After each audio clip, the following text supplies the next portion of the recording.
ډېره مننه کامران صاحب. نور ملګري مشران راغلي دي. نوید استاد ناست ده، صابر ناست ده، ظفیر استاد ناست ده، نسیم استاد، ډېر ملګري اکثر تن ولاړ دي. د ټولو ډېره مننه کوو چې کوم موږ څوک په شیشې په سکرین باندې ویني هغوی ته سپیشل سلامونه، نیکې هیلې، احترامات. او دغه یو دوه شعرونه به ورته ډالۍ کړي چې د ګل خوشبو ما مه لټوه، او د ګل خوشبو ما مه لټوه، زه هواګانو کې ذره ذره شوم، او تا رڼاګانو کې مزې وکړلې،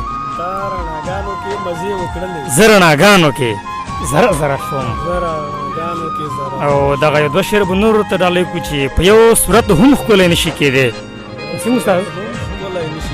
په یو صورت هم ښکلی نشي کېدی، په هر صورت باندې بدرنګ جنګ دی،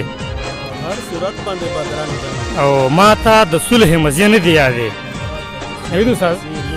ما ته د صلح مزې نه دی یادې، زه لا پیدا نه وم جنګ دی.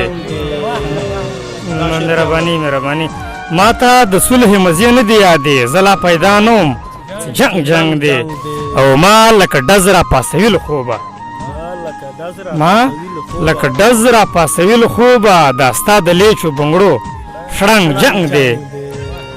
او روزي لیمې او باڼه نه دي خبر. ظفیر استاد، روزي لیمې او باڼه نه دي خبر، د دوی په سر د دوی تر څنګ جنګ دی.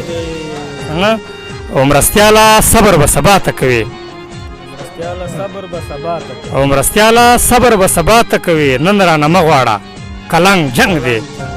او یو دوه شعرونه به نور ملګرو ته ویوي چې اول به سر دروازه وټکوم، او اول به سر دروازه وټکوم، بیا به د در دروازه وټکوم، او نه ځان زده کړم نه کول خبر شي.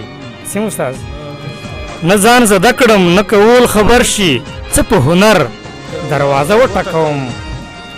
او ډېرو په لرو امیندن کړی دی، ډېرو په لرو امیندن کړی دی، زه به د بر دروازه وټکوم. او سکوت، نوید استاد، سکوت مې نه لګي په دې دهر کې، سکوت مې نه لګي په دې دهر کې، ځکه پر هر دروازه وټکوم.